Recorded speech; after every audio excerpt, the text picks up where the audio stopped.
অনেক ক্ষেত্রে অনেক সময়ই দেখা যায় কম বেশি মানুষের মুখে ঘা হয়। সেটা ঠোঁটের ভেতর দিকে হতে পারে, সেটা জিভে হতে পারে, বা ভেতরের দিকেও মুখের হতে পারে।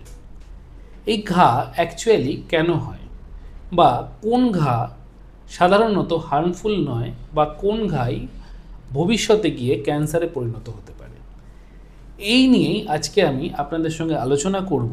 এবং এই ঘায়ের অ্যাকচুয়াল কী ধরনের ট্রিটমেন্ট অ্যাভেলেবেল রয়েছে, এবং ক্যান্সার আগে থেকে কি করে ডিটেক্ট করবেন বা কি করে বুঝবেন যে আপনার ঘা আস্তে আস্তে ক্যান্সারের দিকে যাচ্ছে, সেটাই কিন্তু আমি এই ভিডিওর মাধ্যমে আপনাদের সামনে তুলে ধরব।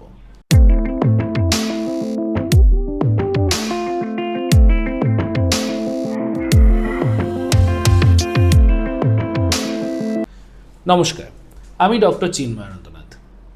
মুখে ঘা কম বেশি কিন্তু আমাদের সবারই কখনো না কখনো হয়েছে। এই মুখে ঘা সাধারণত কয়েকটা কারণে হয়, যেমন হাইপার অ্যাসিডিটি, মানে আমাদের যখন পেটে অ্যাসিডের মাত্রা অনেকটা বেড়ে যায়, সেখান থেকে যখন ওই মুখের মধ্যে সেই অ্যাসিডের ব্যাপারটা চলে আসে, তখন কিন্তু অনেক ক্ষেত্রে মুখের ভেতরে ঘা বা আলসারেশন তৈরি হয়। তাই যদি আপনার হাইপার অ্যাসিডিটির সমস্যা থাকে, তাহলে হাইপার অ্যাসিডিটির বিভিন্ন রকম মেডিসিন বাজারে কিন্তু পাওয়া যায়, বা আপনারা ডাক্তারবাবুর পরামর্শ নিয়ে কিন্তু এই হাইপার অ্যাসিডিটির ওষুধ খেলে ঘা অনেক ক্ষেত্রে কম থাকে। দ্বিতীয়ত, ঘা হতে পারে ভিটামিনের অভাবে। Vitamin, mainly vitamin B complex বা মাল্টিভিটামিন যেগুলো রয়েছে, সেগুলো যখন বডিতে কমে যায়, মানে আমাদের খাদ্যাভ্যাসে যখন এই ভিটামিনের মাত্রা কম থাকে, তখন কিন্তু অনেক ক্ষেত্রে মুখে ঘা বা মুখে আলসারেশন সৃষ্টি হয়। এর থেকে প্রতিরোধের উপায় কি? ভালোভাবে সবুজ শাকসবজি এবং ফ্রেশ যে সমস্ত খাবার রয়েছে সেগুলো খাওয়ার চেষ্টা করতে হবে। কোনো রকমভাবে কোনো বরফজাত খাবার বা বেশি প্রোটিন খাবার শুধু খেলে হবে না। আপনাকে ব্যালেন্স ডায়েট করতে হবে, যার মধ্যে প্রচুর পরিমাণে ভিটামিনস রয়েছে সেই ধরনের খাবার গ্রহণ করতে হবে, ফল খেতে হবে এবং প্রচুর পরিমাণে জল খেতে হবে। তাহলে কিন্তু কিছুটা হলেও এই ধরনের আলসার বা ঘা থেকে প্রতিরোধ করতে পারবেন।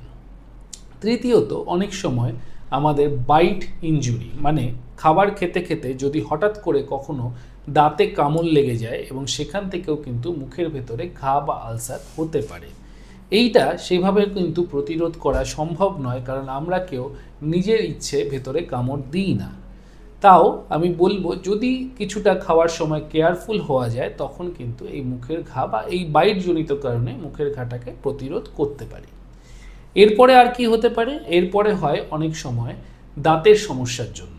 কোনো কারণে দাঁতের যদি ডিফর্মিটি হয়, বা দাঁত যদি কোনোভাবে সাইডের দিকে বা প্রয়োজনের অতিরিক্ত বড় হয়ে গিয়ে বা ক্ষয় হয়ে গিয়ে কোনো দিকে চোখা হয়ে যায় বা ধারালো হয়ে যায়, সেখান থেকে কন্টিনিউয়াসলি গুঁতো লেগে বা কন্টিনিউয়াসলি আঁচড় লাগতে লাগতে সেখান থেকে কিন্তু অনেক সময়ই আলসার হয়ে যায় বা মুখে ঘা হয়ে যায়।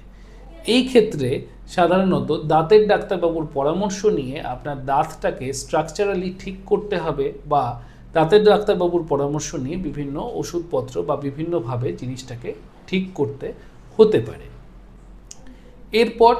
এরপর হচ্ছে যে সমস্ত মানুষজন তামাক জাতীয় জিনিস যেমন স্মোকিং বা গুটকা বা বিভিন্ন রকম পান মশলা সেবন করেন, তাদের কিন্তু অনেক সময়ই ওই সমস্ত জিনিসের প্রবলেমের জন্য দাঁতের বা মুখের ভেতরে বা দাঁতের গোড়াতে ঘা হতে পারে।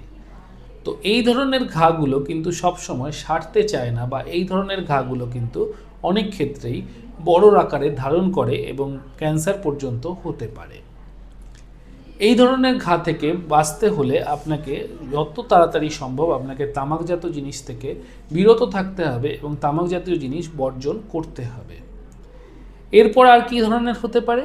অনেক ক্ষেত্রে বিভিন্ন ঝাল খাবার বা বিভিন্ন মশলাদার খাবার থেকেও কিন্তু আপনার স্কিনের ভেতরে ইরিটেশন হয়ে ওখান থেকে আলসারেশন হতে পারে, কারণ আমাদের মুখের ভেতরের স্কিন খুব পাতলা হয়।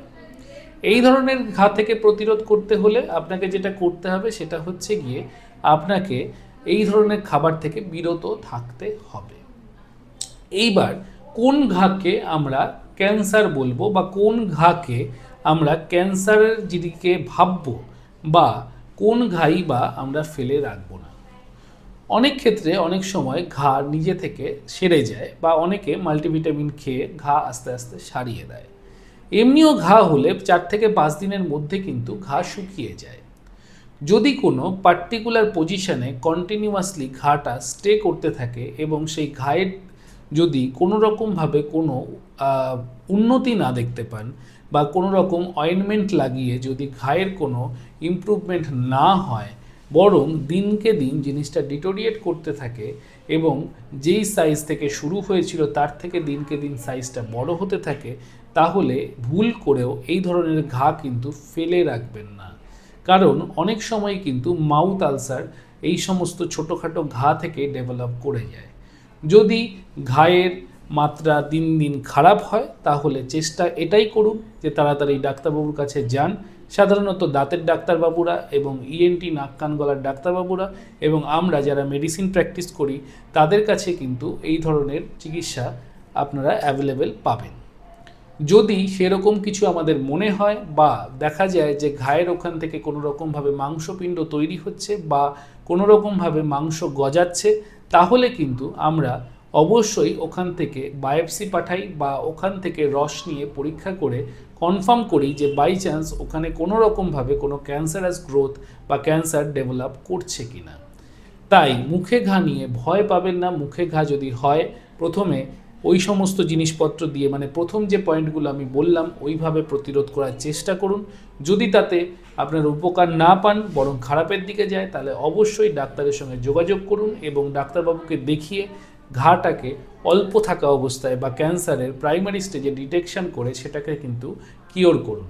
আর তামাক জাতীয় জিনিস বা বিভিন্ন রকম নেশা জাতীয় জিনিস থেকে বিরত থাকুন, তাহলে শরীর সুস্থ থাকবে, ভালো থাকবে। এবং আমার ভিডিওটা যদি ভালো লাগে তাহলে লাইক, শেয়ার এবং সাবস্ক্রাইব করে চ্যানেলের পাশে থাকবেন। নমস্কার।